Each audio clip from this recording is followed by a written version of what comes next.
আসসালামু আলাইকুম, নুরজাহান্স কুকিং রুমে সবাইকে স্বাগতম। আজকে বানাইম রাত্রের হানি ভাত আছিল। সেই হানি ভাত দিক সুন্দর একটা নাস্তা।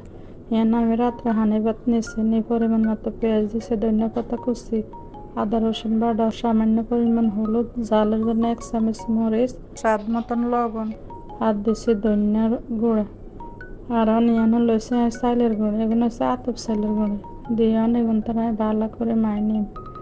এই নাস্তা যদি একবার আপনারা বানায় খাইছেন, কোনো দিন আর আপনারা পানি ভাত হালাইতেন না, খুবই মজা।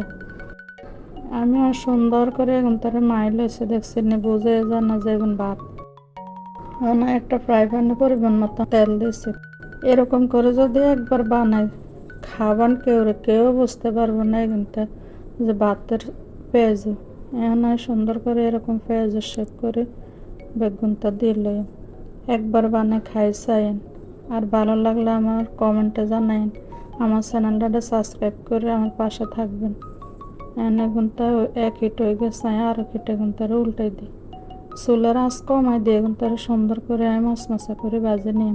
চুলের আঁচ কমাইলে ভিতরে মশমশা এবার খাইতে খুব ভালো লাগবে।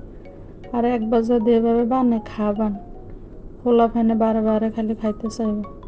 আমি তো একবার যখন বানাইছি নাই ইচ্ছে করিয়ে ভাতরে হানি ভাত বানাই থুই এগুনতে বানাই হলা হ্যান্ডেলে খাই, খুব ভালো লাগে খাইতে, সেই স্বাদ।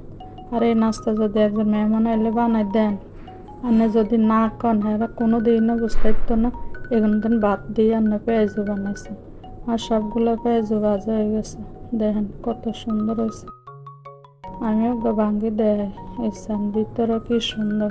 আর এত মশমশা হয়েছে, যখন বানায় খাইবেন তখন বুঝতে পারবেন।